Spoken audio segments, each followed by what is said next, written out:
Quoi, Sambo, quoi là, quoi là, quoi. Aïe, Bobo, comment ça va?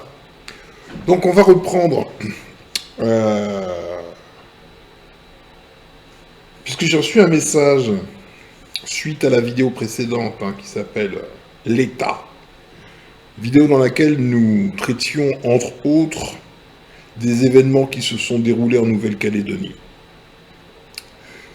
Je parle de la Nouvelle-Calédonie, comme je parlerai d'autres lieux, parce que, justement, on n'en parle pas. Il s'agit de sortir de la représentation que la majorité des Noirs qui vivent ici, et certains qui vivent ailleurs, se font de l'homme noir. Beaucoup comprennent intellectuellement, mais ne réalisent pas. Donc, il faut appuyer, appuyer, appuyer, appuyer. L'homme est noir. Ok, comme ça, les choses sont claires. Ce qui n'est pas noir n'est pas homme. Il faut que ce soit clair et entendu. Donc des noirs, il y en a partout sur la planète. C'est la planète des noirs. C'est ainsi que le concept de panafricanisme, moi, je n'y adhère pas parce que ça correspond pas au réel. C'est tout. Alors, d'un point de vue idéologique, je peux comprendre plein de choses, il n'y a pas de doute. Mais en revanche, moi, je préfère m'occuper du réel. Alors, la Nouvelle-Calédonie, c'est tout là-bas, là-bas, là-bas, là-bas, là-bas. Donc on fait comme si on voyait pas. Ça n'existe pas. Mais si, ça existe, la Nouvelle-Calédonie. Et oui, c'est la terre des Noirs aussi. Tu vois, donc la terre des Noirs, c'est la planète. C'est pas juste l'Afrique. C'est toute la planète. Faut que ça te rentre dans le crâne. Donc il m'a répondu,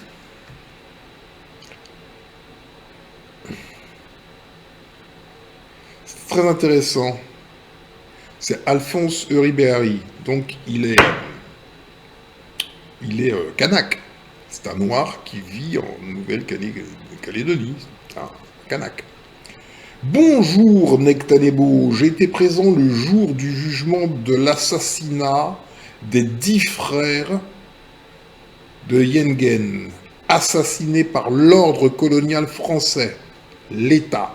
C'est exactement ce que je te disais, hein. Il y avait 7 lampistes qui ont été arrêtés, et puisqu'ils agissaient au nom de l'État, et que les juges travaillent, sont des agents de l'État, alors il y a non-lieu.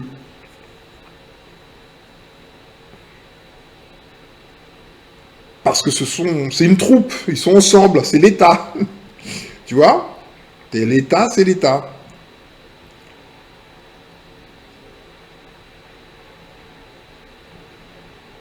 C'est terrible, hein? Donc il était là, hein, lors du jugement de l'assassinat des 10 frères de Yengen, assassinés par l'ordre colonial français, entre parenthèses, l'État, avec le non-lieu, j'ai pleuré dans mon cœur, car j'étais derrière Jean-Marie Tjibaou, dont ses 2 frères ont trouvé la mort dans l'embuscade. C'est là où j'ai compris qu'on avait affaire à des psychopathes. Juste pour information, on était 500 000 Kanaks avant l'arrivée de l'homme achromatique en 1940. En 1940, ils nous ont réduits à 40 000. Waouh! C'est ce qu'on appelle de la dépopulation. 40 000. Et ensuite, sont allés exposer à Paris dans un zoo d'acclimatation, donc au parc d'acclimatation, donc vers Neuilly-sur-Seine, c'est là où se trouve le parc d'acclimatation, il y avait les zoos humains.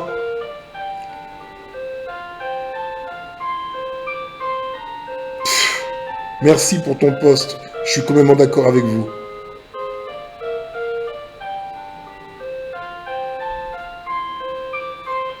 Merci.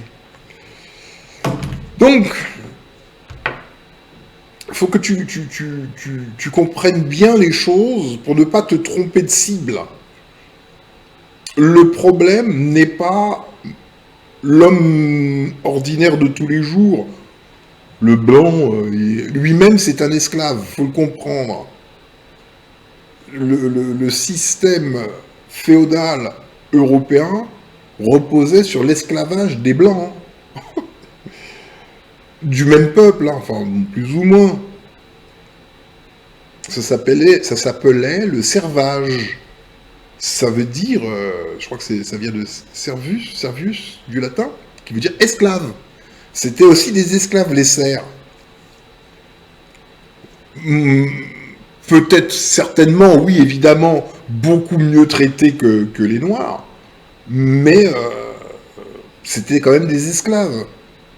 Donc, faut pas se tromper de cible. Quand je te dis que le psychopathe, c'est l'État, c'est donc l'État. Il se trouve tout simplement que les gens appartenant à l'espèce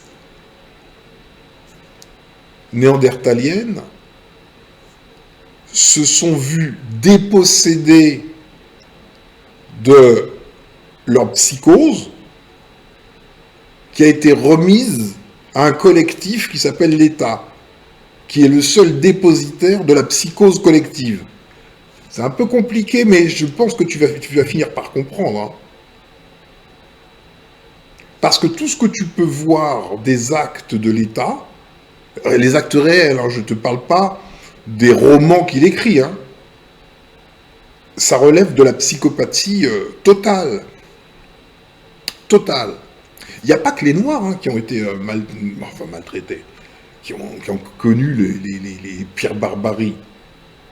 Lors de la Révolution française, c'était abominable hein, pour les Vendéens, ce qu'on appelait les Chouans.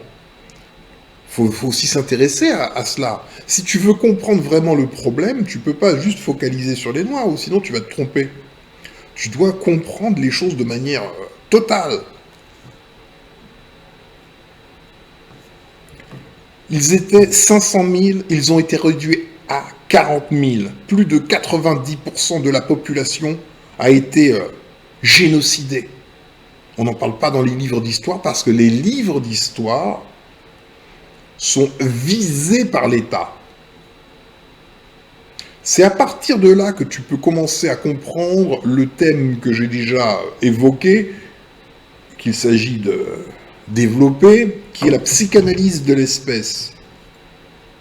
Crois bien que ces néandertaliens dépossédés de leur psychose, la psychopathie, remise au psychopathe, avec un P majuscule, The One, le psychopathe, l'État.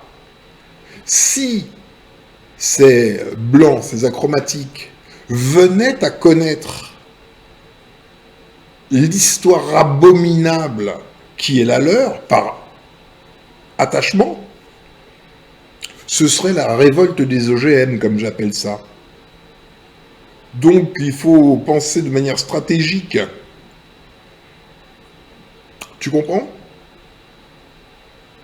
Ils ne se supporteraient pas eux-mêmes. Le seul qui peut se supporter lui-même, c'est l'État, puisqu'il est le psychopathe. En revanche, les citoyens, comme on les appelle, les gens, people, qui sont raccordés à la psychopathie, mais plus ou moins éloignés de celle-ci, les plus proches de la psychopathie sont les agents exécutants. Les fonctionnaires, donc, du régalien. Ceux-là font des choses au nom de l'État. Militaires, police, juges, tous les ministres, députés, sénateurs, etc. Tout cela sont dans la confidence, sont les exécutants même, les ordonnateurs et les exécutants. Et ils font les choses en cachette, parce que comme ils font le mal, et que le mal n'est pas bien,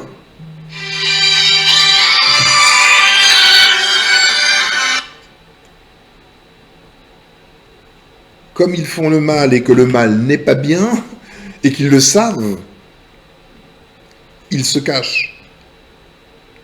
ils maquillent les faits. Ils ne vont pas se vanter d'avoir génocidé le peuple kanak.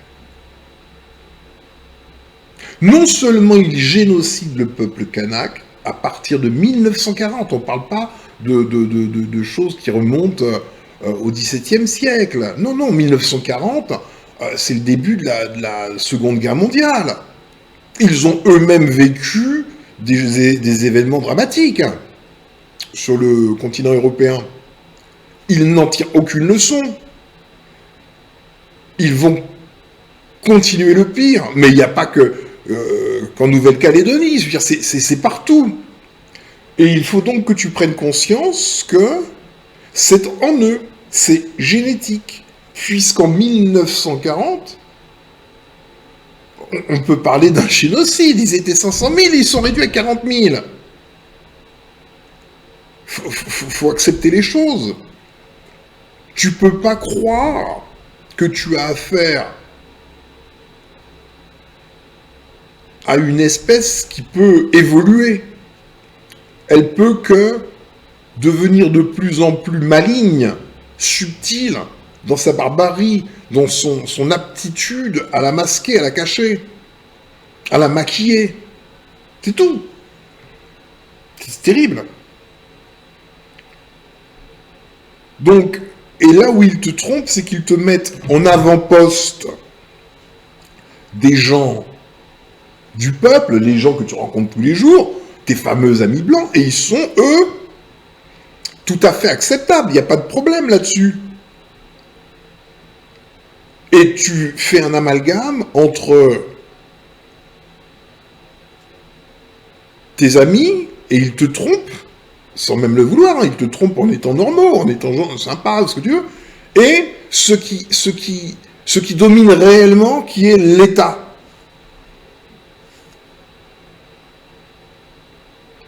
Mais eux sont sous la tutelle de l'État. Pire encore, s'ils y adhèrent, s'ils reconnaissent la validité de l'État.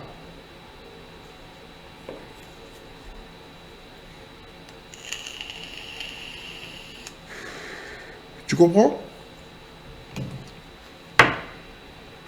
Je suis vraiment désolé, Alphonse. Vraiment. Tu vois, ça s'arrête jamais, quoi. Jamais. Et ça ne s'arrêtera pas demain.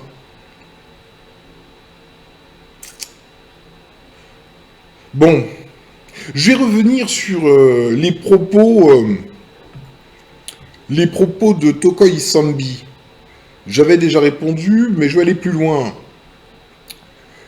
Je disais dans une de mes vidéos, hein, comme je l'ai déjà dit à plusieurs reprises, que il y avait des Noirs en Europe. Les fameux Noirs qui ont quitté le continent africain il y a au moins 54 000 ans. 54 000 ans, c'est la datation officielle, donc je ne vais pas plus loin, je m'arrête là.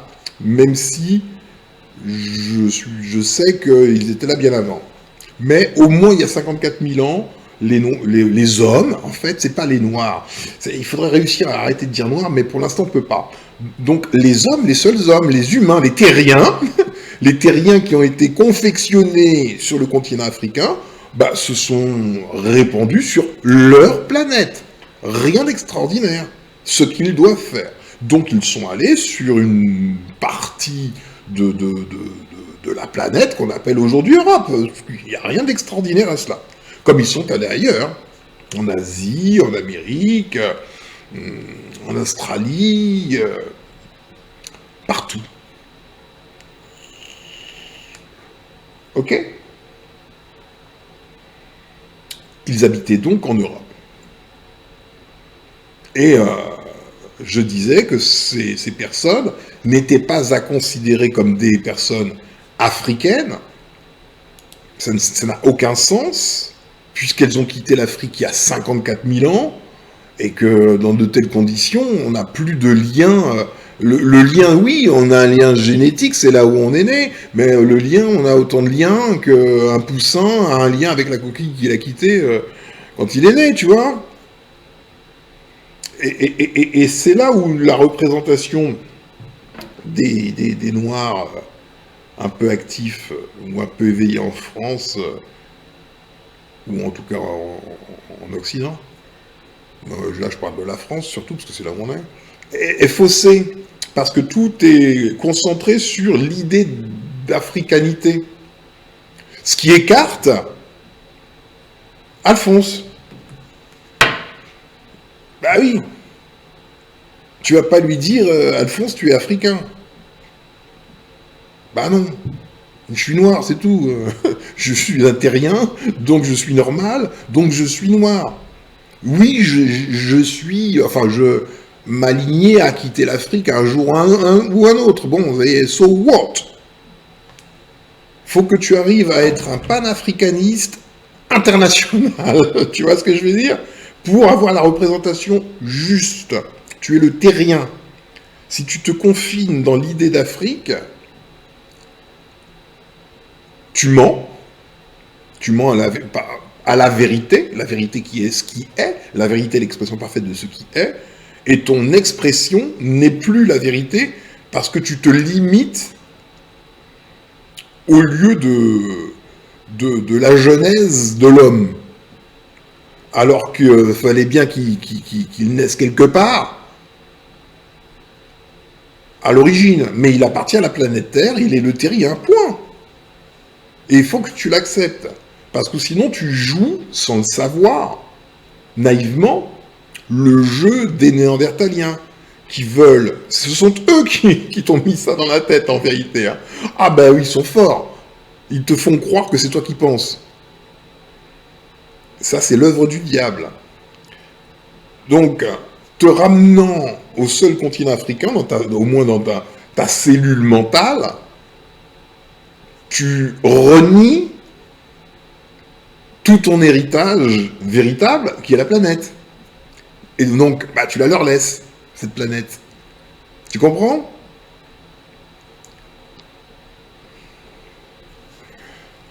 Je vais te montrer des choses. Ah oui, donc je disais que Tokoi Isambi, malheureusement, hein, c'est un exemple, Tokoi Isambi, c'est généralisé. Hein. Lui disant que les Noirs européens ont quitté l'Afrique il y a 54 000 ans, etc., il me répond, dans un commentaire, plus ou moins, que je me souvienne ce qu'il me dit. Qu'est-ce qui te fait dire qu'ils ont quitté l'Afrique pour aller conquérir ou découvrir ou peupler d'autres terres? Parce que, traditionnellement, nous savons que ceux qui quittaient globalement l'Afrique étaient ceux qui avaient été chassés, notamment les criminels. Nous avons débunké cette assertion qui ne tient pas la route une fraction de seconde parce que il disait qu'il n'y avait pas de mise à mort, la peine de mort n'existait pas, mais que les personnes criminelles ainsi que leurs familles étaient priées de quitter les lieux. Je lui ai rappelé que en Afrique, sur le continent africain, il y a 54 000 ans, c'était très difficile de vivre sans être rattaché à un groupe. L'exclusion, le bannissement, équivalait à une mise à mort dans la demi-heure qui suit, quoi. Tu n'allais pas très loin avec les bêtes fauves, les dangers que représentait la vie, hein, tout simplement. Chasser quelqu'un du groupe, c'était tuer cette personne. Et pire encore, tuer des innocents, puisqu'on envoie sa famille avec. Sans que ne soit défini ce qu'était une famille. Le concept de famille, c'est une idée nouvelle. C'est récent, la famille, telle qu'on la conçoit aujourd'hui. Donc, penser avec les matériaux d'aujourd'hui, le référentiel d'aujourd'hui, pour envisager des événements d'un passé lointain, c'est faux. Ça ne fonctionne pas.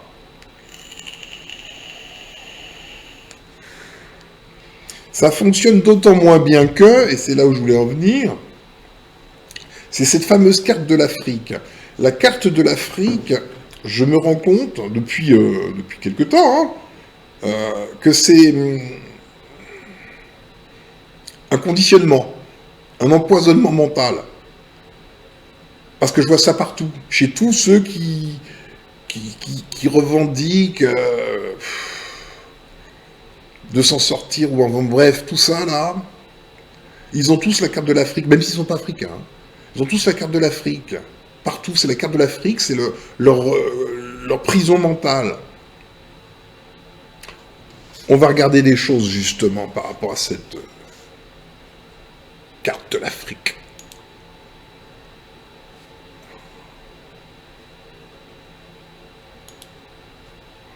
Alors, premier aspect. Ok. Premier aspect, toujours pour répondre. Désolé, ce qui devait arriver arriva. J'ai débranché le câble de ma caméra en la manipulant. C'est pas grave. C'est pas grave, je vais faire un petit montage à la fin. Donc voilà. Ça, c'est censé être la carte de l'Afrique. Donc,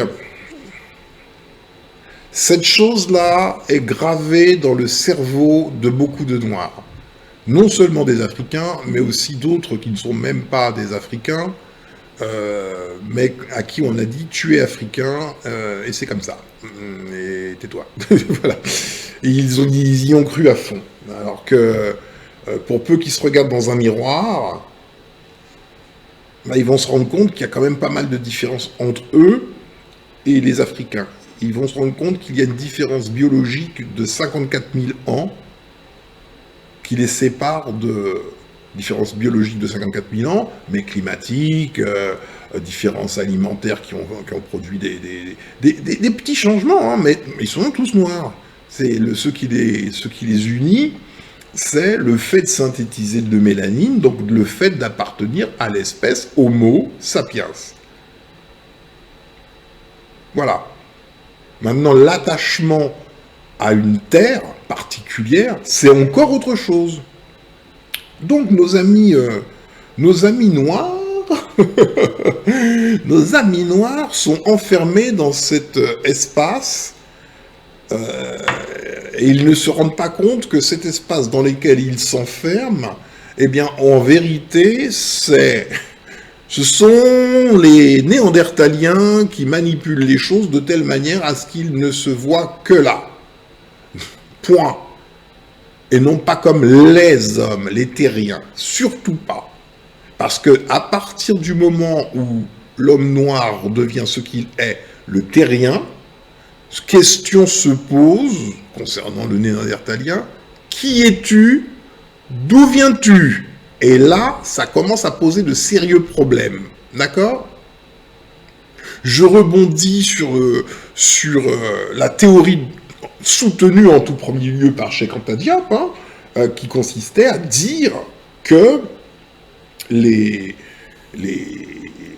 blancs, comme on les appelle, européens, qui sont nés en Europe, étaient des noirs qui avaient donc muté suite à un changement climatique, une glaciation, etc. Bon, tout ce que vous connaissez déjà. Il faut remettre toujours les choses dans leur contexte. Cheikh Anta Diop n'était pas un idiot du tout. Cheikh Anta Diop était un grand scientifique, un homme brillant. Donc on ne peut pas être brillant et être stupide en même temps. Parce que soutenir une telle chose est totalement stupide. Ça ne correspond pas à ce que aurait pu dire un homme de science. Du tout.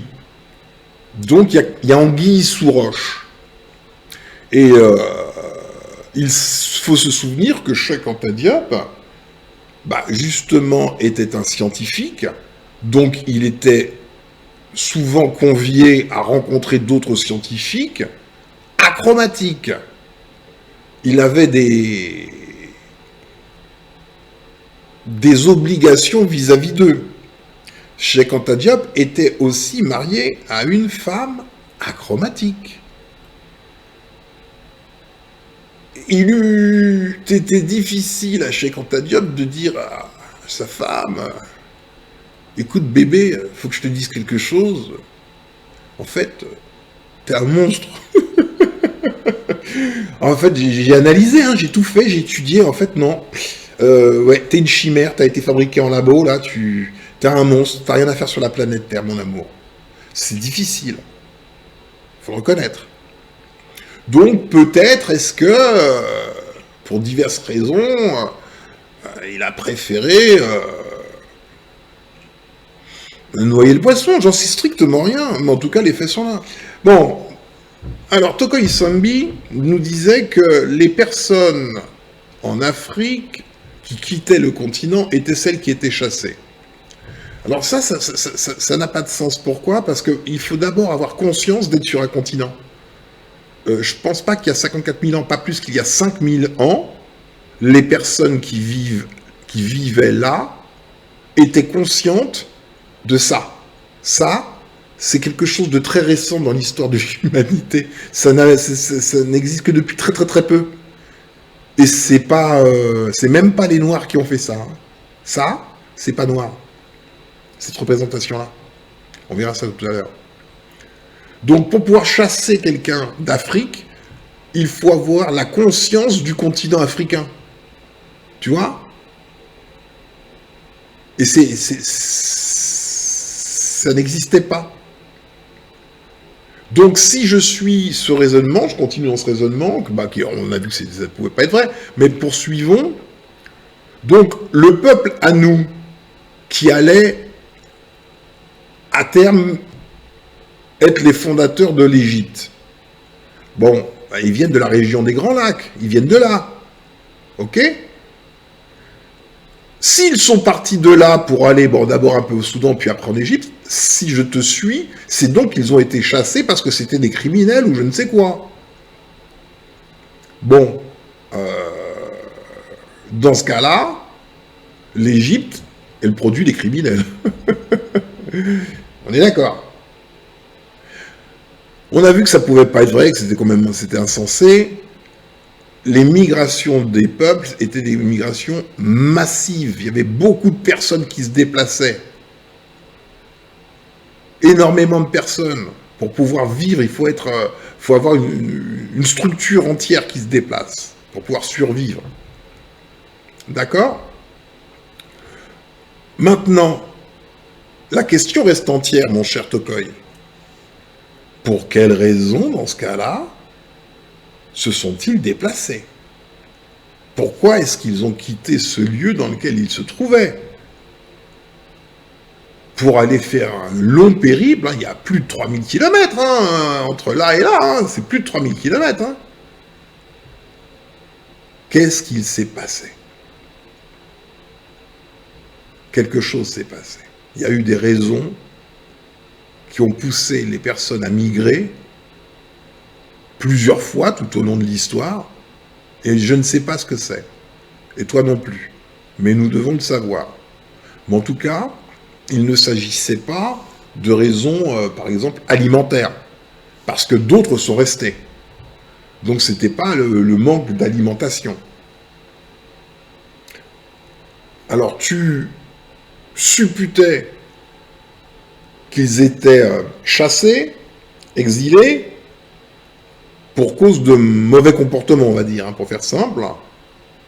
Mais si c'était l'inverse, pourquoi soutenir une version plutôt qu'une autre? Là, c'est de la psychologie, tout simplement, parce que toi, tu appartiens, toi ou tous ceux, appartient à ceux qui sont restés, d'évidence. Alors, il faut se positionner comme étant le juste, le bon, etc. Et que ceux qui sont partis étaient les mauvais. Mais si c'était l'inverse, si ça commence à tourner vinaigre par là, ou partout ailleurs, qui se sont dit « Let's go !» C'est une option. Mais en tout cas, ce qui est certain, c'est que les gens ne pouvaient pas être bannis d'Afrique parce que l'Afrique n'existait pas. La représentation limitée que tu vois là, avec des frontières, hein, ben, tout ça là, ça n'existait pas dans la tête des gens. Et il y a plein de gens aujourd'hui, plein de peuples africains, qui, si on ne leur avait pas dit qu'ils habitaient en Afrique, ne l'auraient jamais su, tu vois. Tu prends la tribu qui est par là, excuse-moi, mais faut vraiment aller l'emmerder pour qu'elle soit consciente d'être sur un continent et encore plus sur le continent africain, tu vois. C'est de la répétition, ou sinon ces gens ne savent même pas où ils sont. Ils sont là où ils sont, point. Ah ben, il y a 54 000 ans, comme il y a 5 000 ans, les gens, ils étaient là où ils étaient, point. Et certainement pas dans cette chose-là qu'on appelle aujourd'hui Afrique. Ça n'avait aucune représentation dans leur mental. Ok? Tant et si bien que je vais te montrer la carte de Framoro. La carte de Framoro ou planisphère de Framoro date de 1450. C'est-à-dire il n'y a pas longtemps, quoi. Il n'y a pas longtemps. Il y a moins de 600 ans, quoi. C'est hier. Ben voilà comment il représentait l'Afrique en 1450. Tu comprends même pas, tu vois. Voilà. Ok? Ça, c'est à partir des récits de Marco Polo que ça a été imaginé. Mais en vrai, la toute première carte d'Afrique,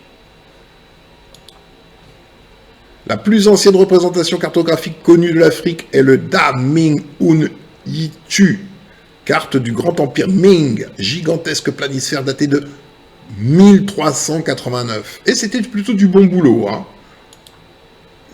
Bon, non, on voit pas bien comme ça. J'approche un peu. C'était plutôt pas trop mal, hein. Donc les Chinois étaient plutôt doués, hein. C'est pas trop mal. Mais outre les Chinois, regarde.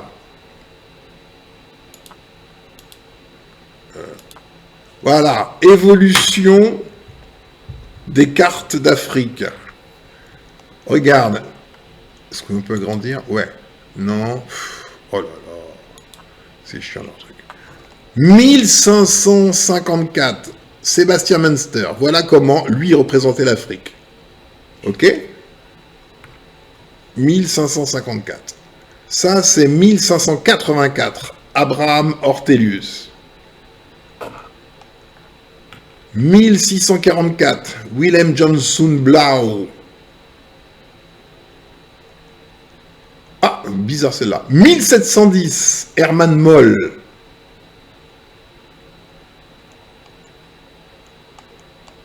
1737. Johann Matthias Haas. Tu vois? 1787, Jean-Baptiste Louis Clouet. 1805, John Carey. 1851, John Tallis, pardon. 1852, Victor Levasseur. Et on peut continuer comme ça, tu vois? Donc,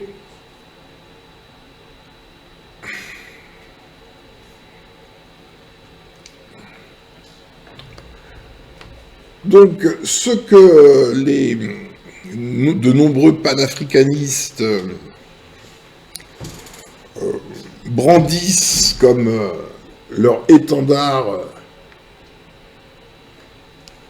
tout ce qu'il y a de plus africain, bah déjà ça a été décidé par des non-africains, hein, par des acromatiques déjà pour commencer, et en plus ça ne représente en aucune façon le mental dans lequel se trouvaient notamment les anciens Égyptiens. Et voilà ce qu'il se passe, c'est que tu as ta structure mentale conditionnée par la chromatique, et tu vois dans le passé avec tes yeux conditionnés, en pensant que les autres pensaient comme tu penses aujourd'hui, mais c'est même pas possible. C'est juste pas possible. Ils étaient dans une toute autre représentation du réel, en vérité. Voilà. Donc, je continue de dire que cette histoire d'afrocentrisme est le plus grand piège qui a été élaboré par le diable lui-même. Bon, attends. Ouais, désolé, j'ai des amis qui sont arrivés à l'improviste, comme ça arrive souvent. Donc, je sais plus où j'en étais, mais en tout cas, ce qui est certain, c'est que en étant afrocentré, exclusivement afrocentré, tu en écartes tout le reste de la planète et les habitants du reste de la planète. Nous avons vu, grâce à notre ami Alphonse, nous avons appris un terrible génocide qui n'est pas dans nos manuels d'histoire et qui s'est passé hier. Je veux dire, à partir de 1940, c'est-à-dire hier. Bon, cette histoire de carte de l'Afrique, franchement, moi, je vois ça vraiment comme un enclos. Hein. Ça me paraît évident. Enfin, c'est évident. Et comme je te l'ai dit, les enclos, il y en a plusieurs, ils sont concentriques. Et plus ça se rapproche de toi, plus c'est affectif. Donc, tu n'as pas affaire à quelque chose d'ordinaire. Il faut que tu considères que tu as affaire au diable lui-même. Donc, qu'il soit méchant, tordu, patati patata, ça me paraît un peu normal, ça fait partie de sa nature. Donc, que tu sois blessé, si tu es africain, hein, vraiment que tu as cette carte de l'Afrique, tu es là-dedans, hein, ou pas africain, hein, il y a des gens pas africains, ils sont aussi là-dedans. Si tu es africain et que tu es vraiment là-dedans, c'est très proche de toi d'un point de vue affectif, et reconnaître ça comme un enclos et dire je me débarrasse de ça, j'en ai pas besoin. Waouh, c'est un travail colossal.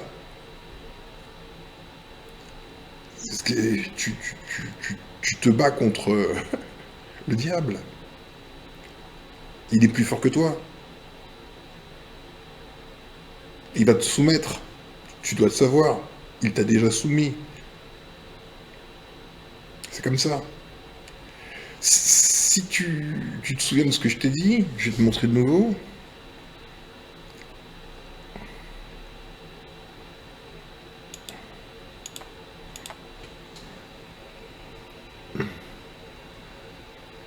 Je t'ai dit que il n'y a pas que la carte de l'Afrique. La planète entière devrait être représentée comme ça. C'est-à-dire que là, le sud est en haut, le nord est en bas, parce que les fleuves coulent dans ce sens-là. Donc c'est l'écoulement de l'eau qui donne la direction. C'est tout. Donc, tu vois, ta carte de l'Afrique, elle est comme ça, quoi. Tu te dis, zut, il se passe quoi? C'est comment? Bah oui. Tu vois, ça c'est l'Égypte. Comment on appelle cette partie de l'Égypte? La Haute-Égypte. Et ça, c'est la Basse-Égypte. Le haut, il est là, le bas, il est là. C'est tout. Et comme je te l'ai dit, eux ont représenté le monde dans ce sens-là, parce que tout l'hémisphère nord, bah, c'est habité par des achromatiques, et l'hémisphère sud par des colorés. Et comme dans leur folie, parce que tant que tu ne vois pas les choses sous un jour psychanalytique, tu comprendras pas. Dans leur folie, dans leur crise, leur complexe d'illégitimité ayant engendré le complexe de supériorité, ils ont besoin de se représenter en haut, proche des dieux. Haut c'est bien, bas c'est pas bien. Donc ils te mettent en bas et eux ils se mettent en haut. Quitte à inverser, inverser le sens logique de la map monde. Le sens logique, bah, c'est tu mets l'eau qui coule de haut en bas, quoi. Basiquement. Il n'y a pas de raison de présenter le monde dans l'autre sens. Sauf leur raison à eux. Ok? Donc voilà, la carte de l'Afrique, c'est pas toi qui l'as dessinée, le premier qui l'a dessinée, c'est un Chinois, t'es pas chinois. Bon, bah déjà, t'as un problème. T'es pas chinois.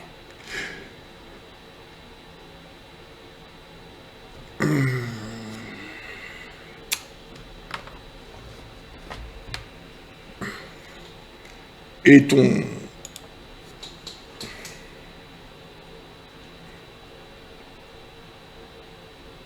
Je fais la mise au point. Oh là là, qu'est-ce qui se passe avec cette mise au point? Bon, bref. Bah, tu vas me voir flou quelques instants.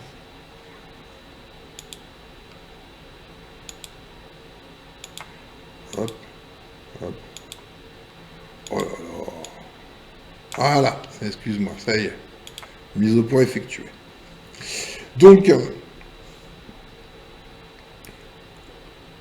tous ceux qui pensent à l'Afrique, retour à Kama, etc., ils voient cette carte de l'Afrique, dans le sens comme ça, là, hein, et en fait, c'est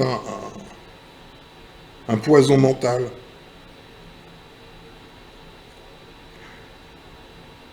Il est nécessaire de se voir en tant qu'homme. Terrien, ce que ça veut dire terrien, juste terrien. Tu appartiens à la planète Terre. Toute la Terre. Et quand tu commences à voir cette représentation, tu les pousses. Si la Terre est plate, ils tombent sur les bords, tu vois, parce que si elle est ronde, c'est plus chiant. Tu vois, tu les pousses. Il n'y a pas de place pour vous. C'est pas chez vous. Ici, c'est chez l'Homo sapiens. C'est pas chez le Néandertalien. Eh ouais. Donc, te disais-je, tu as affaire à aux psychopathes, hein, le psychopathe lui-même qui est là, et les gens qui sont raccordés au psychopathe. Et quand le psychopathe il commence à faire sa petite crise, là, les gens, bah, excuse-moi, je suis même pas droit, les gens se plient à la folie, ils entrent dans de la folie pure, ils font l'œuvre du psychopathe. Donc des génocides, ben, il y en a eu partout, commis par les mêmes qui se prennent vraiment pour des dieux en plus, tu vois, qui donnent des leçons de morale, des leçons de droits de l'homme, ils donnent des leçons à tout le monde, alors qu'ils sont même pas humains. Ce qu'il s'agit de faire, c'est un travail sur le peuple blanc.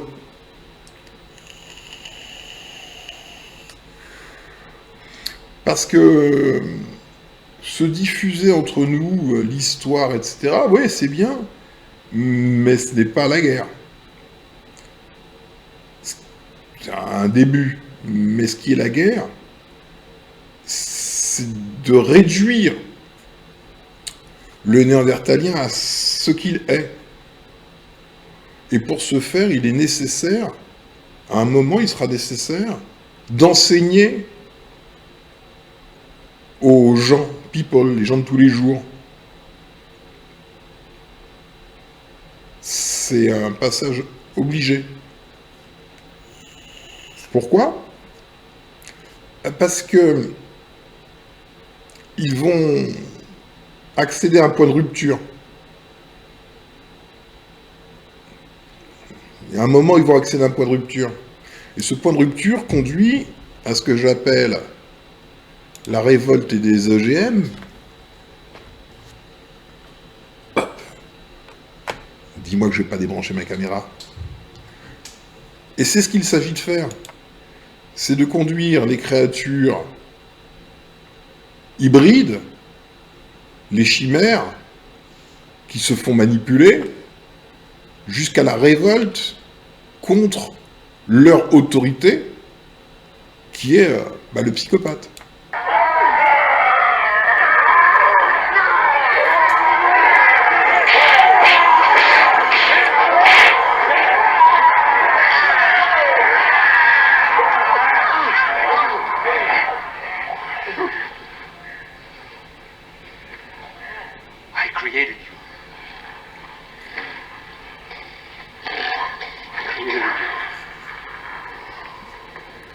Donc tu vois, ça entre dans la droite ligne de la vidéo que j'ai faite dans laquelle je présentais Aldostérone, qui nous indiquait que au plus haut niveau, c'est plus l'argent qui motive les psychopathes achromatiques du tout. C'est d'être des co-créateurs, c'est-à-dire des dieux. Tu comprends? Et c'est exactement ce qu'il se passe ici. Tu as le docteur Moreau qui se prend pour Dieu,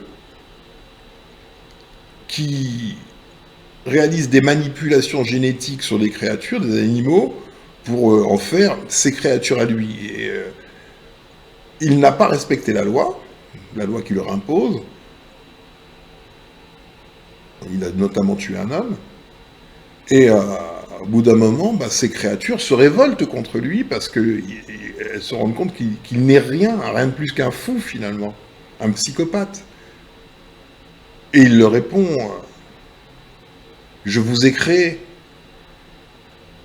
Non, tu les as bricolés, tu ne les as pas créés, tu n'es pas un créateur, tu es un bricoleur, déjà pour commencer. Et voilà comment ça se termine pour les bricoleurs.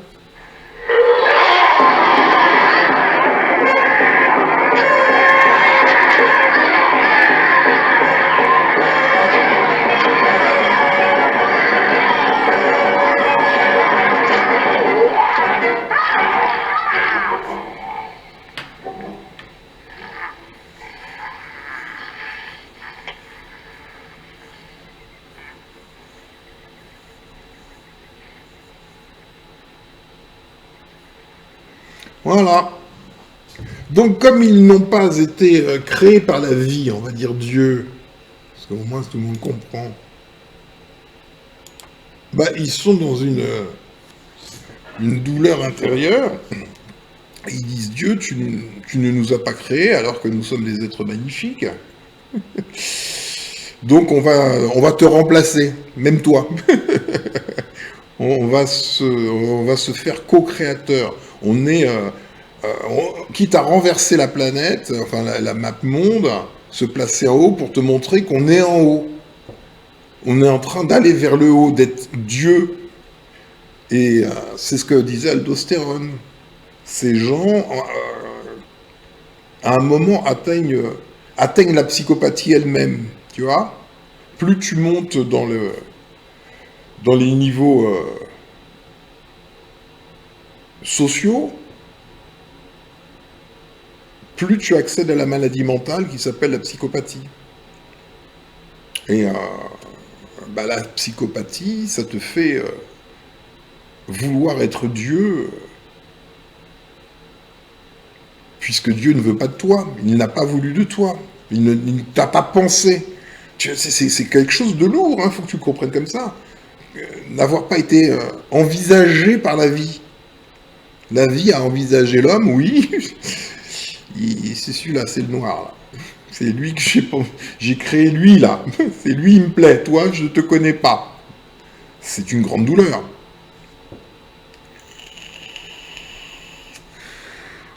Donc, il est tout à fait possible de renverser la vapeur sans lever le petit doigt, hein, juste, enfin, ou presque,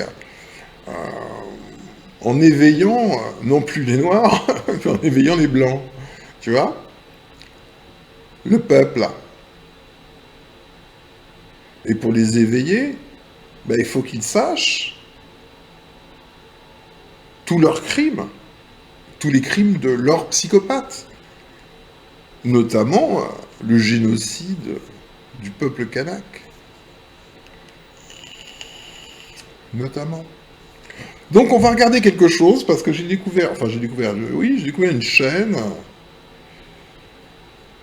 qui a fait un petit travail intéressant. On va regarder. J'ai téléchargé leurs vidéos parce que c'était bourré de pubs à chaque fois, donc on va pas la regarder sur YouTube.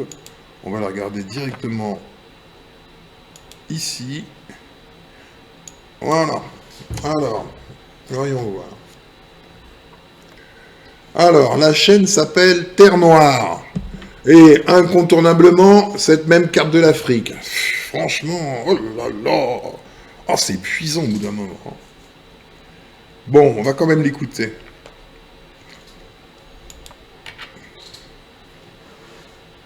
Bonjour les amis, Franchement, l'heure est grave. Aujourd'hui, vous devez comprendre que Haïti est en train de vivre une situation catastrophique.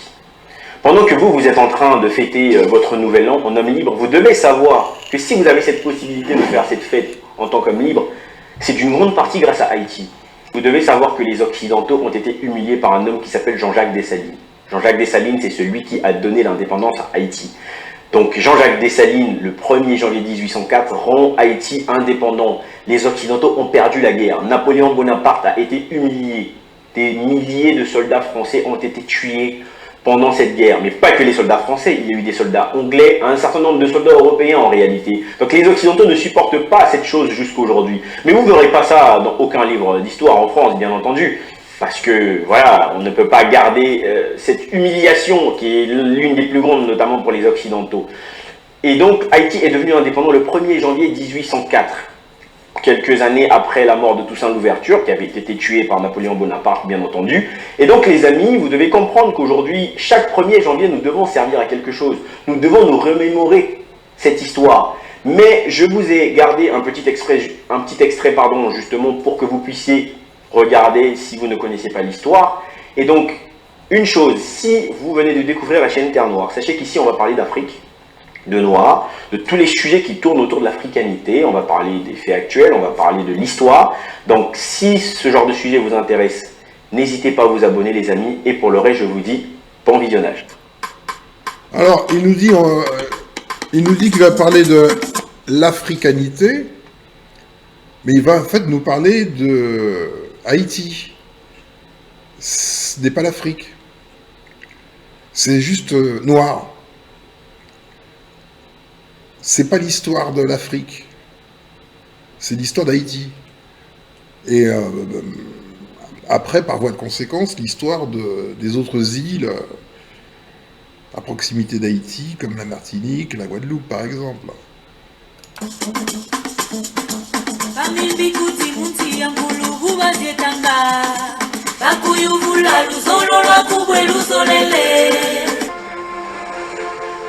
Mais le vent tourne, et le rêve saint-domingois de Bonaparte va bientôt s'effondrer. Leclerc se meurt de fièvre jaune. Sentant sa fin proche, il a pris soin d'informer Bonaparte de ne surtout pas nommer Rochambeau, un de ses officiers les plus zélés, à sa place. En dépit de tous ses crimes, Leclerc a la lucidité de croire qu'il faut impérativement garder les officiers noirs dans l'armée régulière bonapartiste. Rochambeau, lui, est un fou furieux, un raciste et un tueur. Le nommé Rochambeau est venu là avec les plus hautes et humanistes des visées. Ne prétendait-il pas qu'il fallait rétablir l'esclavage des Noirs et rendre le code noir plus sévère? Quant aux généraux noirs, il prétendait vouloir les faire pendre dans le plus grand appareil. Rochambeau prend la tête de Saint-Domingue. Terreur et répression virent à la barbarie. Reprise de la lutte à partir de septembre-octobre 1802, pendant un an. Et là, c'est la phase la plus paroxystique qui se produit, avec des massacres réciproques, c'est vrai, qui avaient déjà eu lieu dans la phase précédente, mais qui ne sont effectivement pas le fait seulement des troupes de Rochambeau, hein, qui sont largement partagées. Au milieu du cycle infernal d'attaques et de représailles, la nouvelle du rétablissement de l'esclavage en Guadeloupe se répand à Saint-Domingue comme une traînée de poudre. Dessalines et Christophe, les officiers noirs ralliés, finissent par comprendre la duplicité de Bonaparte et ses véritables ambitions. Ramener les Noirs à l'état d'esclaves. C'est la fin des illusions, le renversement décisif. Dessalines et Christophe prennent la tête de la rébellion. La guerre contre Rochambeau durera plus d'1 an. Autre tournant cette même année 1803, les Anglais rompent le traité de paix d'Amiens. La flotte a repris position dans les Caraïbes. Il aurait été bien trop risqué d'envoyer le moindre renfort à Rochambeau. Rochambeau et ses hommes sont désormais sans relève possible. Le 16 novembre 1803, Dessalines et 27 000 hommes assaillent la ville du Cap et le fort de Vertières où Rochambeau s'est retranché. Dessalines donne l'assaut. Il durera 10 heures. Il y aura près de 2000 blessés et plus de 1500 soldats tués. Rochambeau finira par capituler. C'est la plus grande bataille des Caraïbes. Elle ne figure dans aucun livre d'histoire de France. Bon, il faudra mener des actions intelligentes et pacifiques. Hein. On a eu Franco Lolia qui avait mené une belle action. Il avait tagué la statue de Colbert. Bon, c'était bien. Mais des Colbert, il y en a plein. Hein. Attends, bouge pas, je vais retourner ma caméra.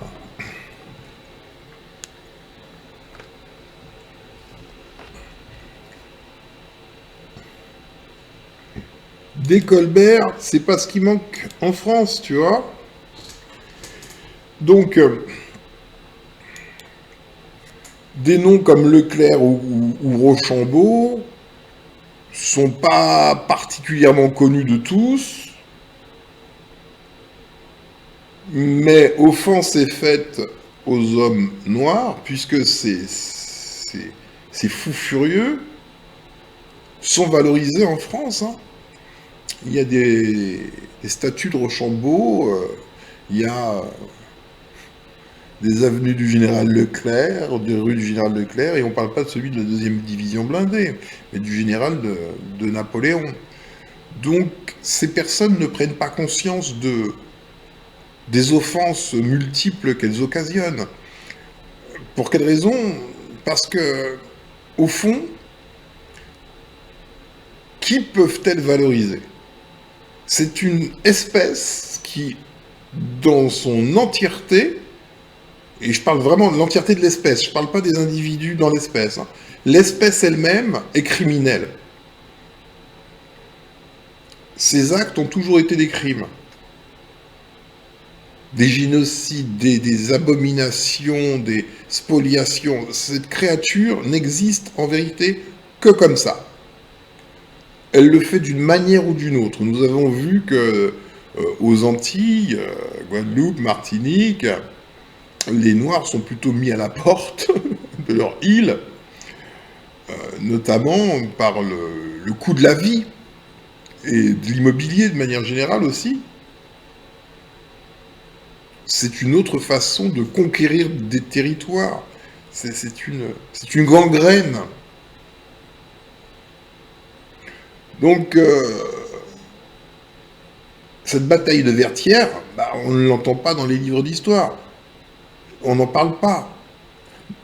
Pourquoi ne pas recouvrir les noms de stations de métro qui portent des noms de batailles remportées par la France, comme Stalingrad, etc. Vertières, ça oblige le loup à sortir de sa tanière, tu vois. Il y a plein de choses utiles à faire. Sur Abracadabra, comme je te l'ai dit, il y aura une rubrique qui listera les noms de personnes ayant commis des barbaries sur le peuple noir et qui sont valorisés en France, ou ailleurs d'ailleurs. On pourra y mettre Charles de Gaulle, hein. C'est évident. Et Charles de Gaulle est un génocidaire, hein. Et pourtant, des gens se revendiquent gaullistes. Sans honte. C'est bien d'être gaulliste.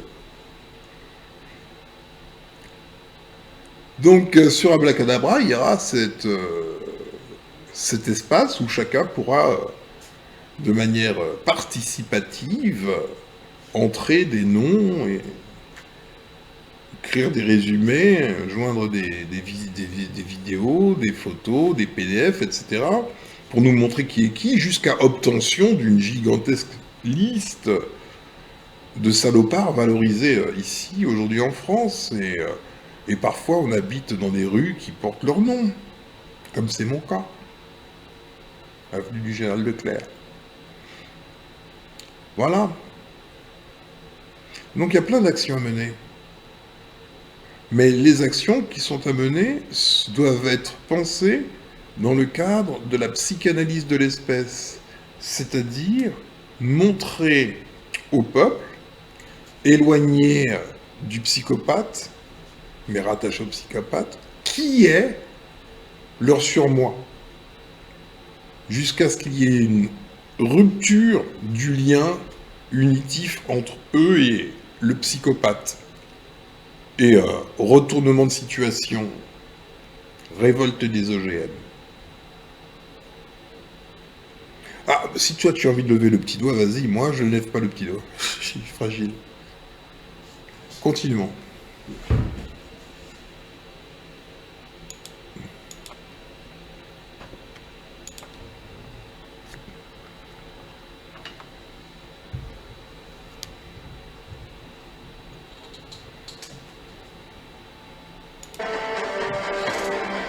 Le 1er janvier 1804, Dessalines se fait sacrer empereur du premier État indépendant haïtien.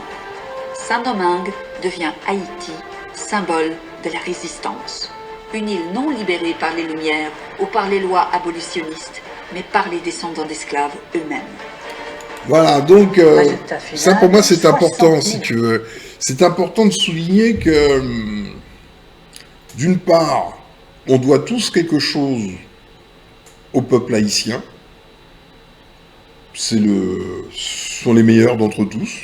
Eux sont allés au combat. Eux ont découpé du néandertalien. Voilà, réellement. Donc, s'il faut retourner quelque part, c'est dans cet esprit-là. Cet esprit-là, c'est l'esprit qui ne se laisse pas faire, qui reconnaît l'ordure pour ce qu'elle est, et la traite comme il se doit. Et in fine, comme c'est un lâche intrinsèque, ce néandertalien, c'est une petite merde, en vérité, pour peu que tu lui donnes quelques bons coups de fouet, ou de sabre, au choix, tu le ramènes à ce qu'il est, quoi. Et aujourd'hui, c'est pas le cas, quoi. Et encore moins en Afrique. En Afrique, qui est le pays des Noirs, enfin le continent des Noirs, je te l'ai dit, il y a des rues, des avenues, des noms de villes, etc., qui valorisent les tortionnaires des Noirs. C'est un fait. Il y a des choses à régler en Afrique et pas des moindres. Et elles ne peuvent se régler qu'avec l'esprit haïtien. L'esprit haïtien, il s'est répandu comme une traînée de poudre dans les Caraïbes. Soldats perdus par Bonaparte, rien que dans cette expédition, battus et écrabouillés à Saint-Domingue. En Guadeloupe, pendant toute la répression, le capitaine général Richepense ne fera pas de prisonniers. On fusille, on pend, on brûle, on noie. En mai 1802, à Bainbridge, 700 Noirs qui défendaient un fort sont fusillés sur place. Les guerres coloniales sont toujours d'une extrême violence. Tu vois, c'est de la psychopathie, il n'y a pas de considération pour les gens, c'est évident. Tu as affaire aux psychopathes. Mais les Guadeloupéens, à Bainbridge, se sont battus, ont résisté, il y a eu 700 morts. Et quand on fait la guerre, il y a des dégâts collatéraux, en plus des autres dégâts, quoi. Faut l'accepter. Enfin, si tu préfères les accueillir à la sortie de l'avion en faisant des danses, vas-y, mais ce sera sans moi. Alors celle-là a été particulièrement violente parce que le climat, le relief, la végétation rendaient des conditions de guerre épouvantables. Il faut que tout le monde disparaisse. Tous ceux qui ont connu la liberté doivent disparaître. Mais si ces nègres sont considérés comme des êtres inférieurs, alors un État issu des Lumières est-il fondé à utiliser les mêmes armes que ces sauvages? Il y a Tu bien vois, le néandertalien, il est pas idiot, tu lui montres les choses, bah, il se réveille. Hein. Là, tu avais affaire à des Néandertaliens qui voient l'histoire. C'est ce qui manque, c'est de leur montrer leur histoire. L'histoire de leur abomination. En plus de leur montrer leur genèse. Jusqu'à ce qu'il ne reste plus rien du psychopathe. En Guadeloupe comme à Saint-Domingue, Leclerc comme Rochambeau ont fait régner une terreur planifiée, systématique. Bonaparte a-t-il ordonné l'extermination des Noirs? Quel est son degré de responsabilité? Est-il le commanditaire de ces massacres? C'est toute la subtilité bien connue du politique. Le 4 février, Bonaparte écrit à Rochambeau: Le ministre de la Marine m'a communiqué vos dépêches. Je vous assure de l'entière confiance que j'ai en vous. Et j'approuve les mesures de rigueur que les circonstances vous obligent ou vous obligeraient à déployer. L'autre aspect, l'autre clé en quelque sorte d'explication de la violence, c'est que dans la tête de certains officiers, je ne dis pas que c'était la politique officielle, mais il y a l'idée que les anciens esclaves, devenus libres depuis 8 ans, ne redeviendront jamais esclaves. On ne pourra pas. Il faut les exterminer. Il faut les liquider et les remplacer. Et faire venir donc de nouveaux esclaves d'ailleurs. Bah, d'ailleurs, c'est l'Afrique. La traite a repris à ce moment-là. Faut pas oublier, hein. Fin 1801, la traite reprend. Dès l'annonce des préliminaires de Londres, les bateaux partent à la traite. Sous la Révolution, n'oublions jamais cela, la traite n'a jamais été abolie. On a aboli l'esclavage, mais pas la traite. Les faits, rien que les faits. Regardons-les dans le détail. Ils sont à la fois éloquents et équivoques. Terrible raffinement sordide dans l'horreur. C'est à Saint-Domingue, par exemple, que Leclerc invente ce qu'on pourrait appeler le gazage des rebelles. On a utilisé effectivement dans les cales de bateaux des gaz asphyxiants. À titre expérimental probablement, petite échelle, mais ça existait. Et il y a des témoignages aussi sur les phénomènes de... Ah, mais les premiers gazés, c'est qui alors? Ah bon? Tiens donc, réfléchis, hein. Parce qu'on veut te faire rentrer dans le crâne que le crime des crimes, la pire abomination, c'est celle qu'ont connue les Juifs pendant quelques courtes années. Et ça fait partie de la technique du diable, hein. Ça t'envahit l'esprit, faisant que tu vois même pas les véritables crimes des véritables criminels, et qui te concernent. Destruction de prisonniers à Foncal avec des mèches soufrées. Tout comme il y a des récits atroces d'explosions, hein, on les fait sauter. Hein. Donc il y a des atrocités. Hein. Des lois de la guerre qui existent quand même à l'époque. Ce genre de pratique est totalement interdite. Hein. Et donc, bon, c'est pas très, quand même, fréquent. Hein. Il doit y avoir 1 ou 2 cas. Par contre, ce qui est très fréquent, c'est les noyades. Et non seulement on gaze, on noie, mais on plaisante sur ces meurtres. Entre militaires, on fait assaut d'esprit et de métaphores. On poétise l'horreur. La noyade collective est appelée le coup de filet national. Tu vois, on n'est pas dans la guerre. Il faut que tu perçoives vraiment bien les choses. On n'est pas dans la guerre. Il n'y a pas de guerre d'ailleurs. Une guerre, c'est entre deux groupes. Hein. Là, il y en a un qui subit la folie d'un autre. Tu es dans la psychopathie. Ils commettent des choses, mais qui viennent de je ne sais où. C'est abominable, c'est effrayant. Eux s'en réjouissent. Ils ont le diable en eux. C'est le psychopathe. C'est le psychopathe en eux qui se réjouit. La potence et la salade de chanvre, le feu, l'opération chaude. Et laver la figure des nègres au plomb signifie les fusiller. Dans les désastres de Saint-Domingue, des forfaits épouvantables ont été commis par des hommes de toutes les couleurs. Mais aux Blancs, seuls appartient l'invention infernale d'avoir tiré de Cuba des meutes de chiens dévorateurs. L'utilisation des chiens, controversée mais bien réelle. On a fait venir des chiens de Cuba, des chiens chasseurs d'esclaves, et on les a lâchés dans la jungle, dans la brousse, pour aller chercher les fugitifs, etc., et les déchiqueter, quoi, tout simplement.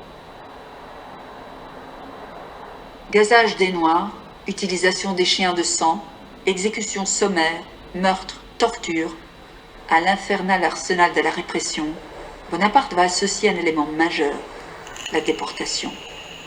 Des centaines d'intellectuels, de gradés, de politiques sont ainsi arrachés à leur île pour être exfiltrés vers la Corse. Bonaparte a fait créer un camp de travail à Bocognagne et un bagne à Ajaccio. Ils font une première arrivée à Brest. Dans un deuxième temps, ils sont envoyés à Toulon, et qu'ensuite, de Toulon, ils viennent en Corse. Et la documentation que nous avons montre des bateaux qui arrivent les uns derrière les autres, entre l'an 11, c'est-à-dire 1803, voilà. Et là, on a effectivement environ 1 millier de Noirs venus de Saint-Domingue et de la Guadeloupe qui arrivent dans la rade d'Ajaccio et qui vont être dispatchés à l'intérieur de l'île, l'essentiel restant quand même à Ajaccio. Au milieu de décembre 1802, près de 1200 Saint-Domingois vivent déportés en Corse, employés à créer la route Ajaccio-Corté et à couper les arbres en forêt d'Etonne pour faire des mâts de navires.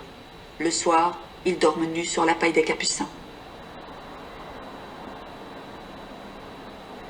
Tel est le terrible bilan de la guerre coloniale de Bonaparte dans les Caraïbes. Il n'en exprimera qu'un regret tardif, qui ne semble inspiré que par une relecture militaire des événements. L'une des plus grandes folies que j'ai faites, et que je me reproche, a été d'envoyer une armée à Saint-Domingue. Bon, à l'hôtel national des Invalides, il y a le tombeau de Napoléon. Il faudrait qu'on se demande si ça a quelque chose à faire là, dans la réalité humaine, si ça doit exister. Bon. Mais ce n'est pas possible de se poser ce genre de questions avec la mentalité des Noirs actuels qui sont tous sous l'emprise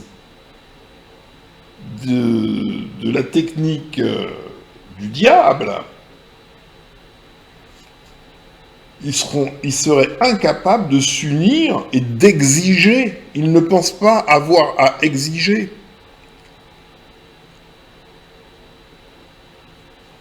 Un juif supporterait-il qu'on rende hommage à Adolf Hitler? Ça, c'est Adolf Hitler, hein.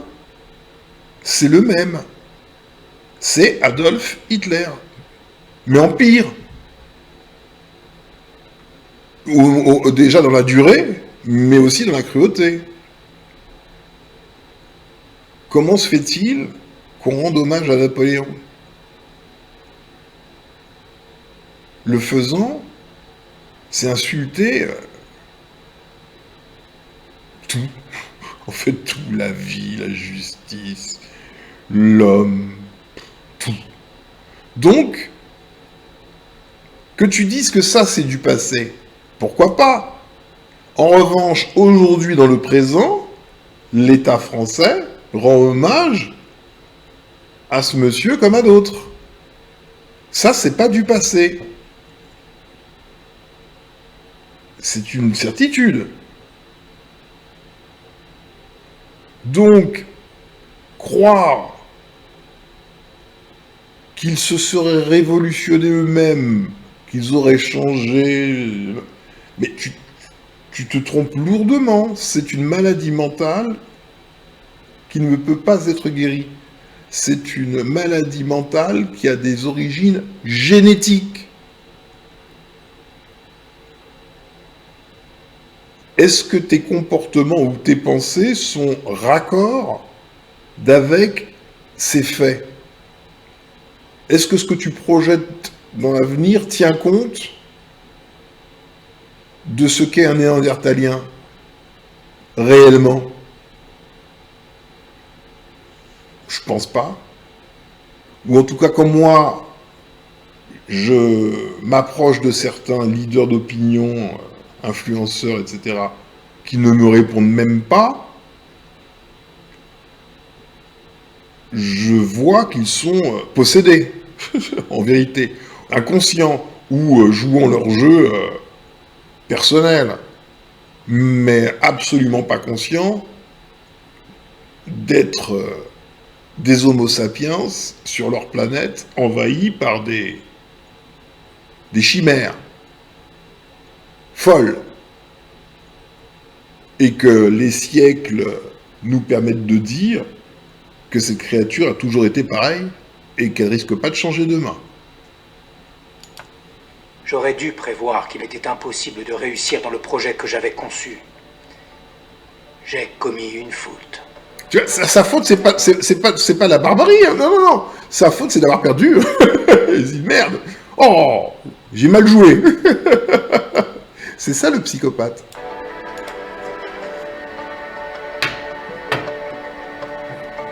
Sur ordre de Bonaparte, de 1802 à 1803, 250 000 Français, noirs ou mulâtres, furent mis ou remis en esclavage. Près de 100 000 furent brûlés, pendus, noyés, fusillés, torturés et déportés. Les lois de la consommation et de la balance commerciale, la guerre hégémonique entre puissances européennes, la prospérité d'une poignée d'hommes influents bénéficiant du commerce colonial, la naissance du préjugé de couleur. Ces raisons forment le grand tout de ce que l'historien Yves Benot a appelé la démence coloniale sous Napoléon. Elle a oublié le complexe Saint-Domingue, d'illégitimité.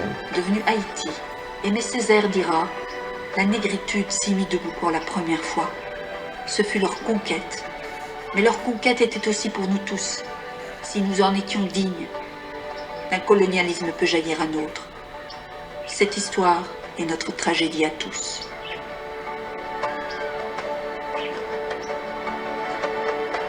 Il faudra attendre le 27 avril 1848 pour que l'esclavage soit définitivement aboli en France. Petit rectificatif les amis, les Occidentaux n'avaient jamais initié une action d'abolition de l'esclavage comme on peut l'entendre. En fait, en réalité, il fallait qu'ils s'adaptent par rapport à la situation, de peur que tous les Noirs commencent à monter au créneau, puisqu'il y avait une vraie fougue à cette époque-là, et que ça devienne un désastre un peu partout comme ce qui s'est passé à Haïti. Donc en réalité, c'est plus... ces gens-là étaient contraints à proposer des choses pour essayer de calmer la colère des Noirs. Voilà, on va le résumer de cette façon-là.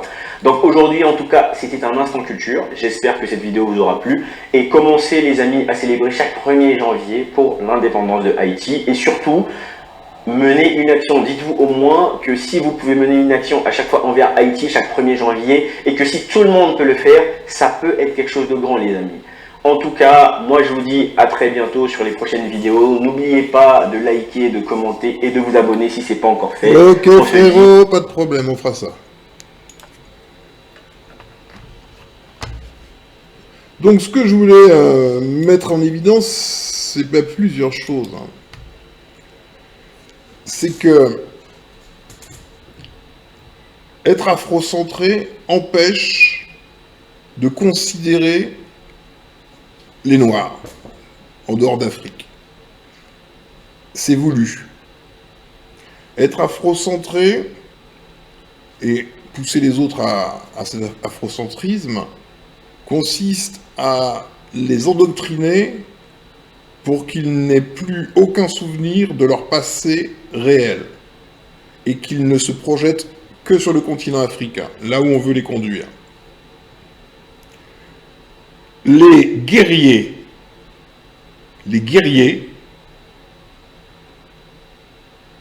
sont les descendants d'esclaves, haïtiens au premier chef.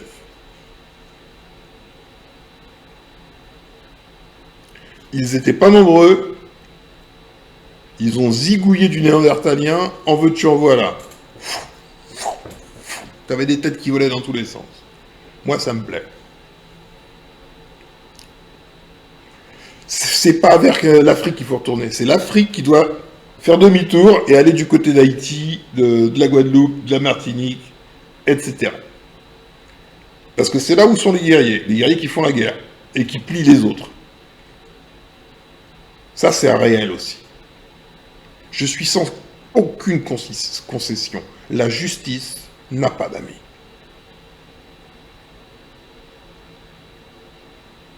Tu comprends? Donc prenez-en de la graine, les copains. Regardez comment font les Haïtiens. Mettre tout le monde au pas.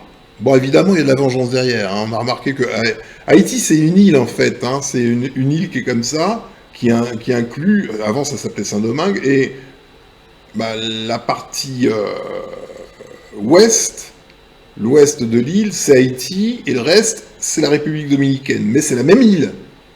Or, tu constates que très régulièrement, il se passe des événements... soit climatiques, soit tremblements de terre, qui emportent Haïti, mais le reste de l'île, la République dominicaine, n'est jamais touché. Et il y a de la technologie derrière, hein, je te le dis. Donc le 1er janvier, on va se souhaiter la bonne année, mais en ayant en tête que les plus grands guerriers qui soient, les Haïtiens, sont ceux par qui nous sommes libres.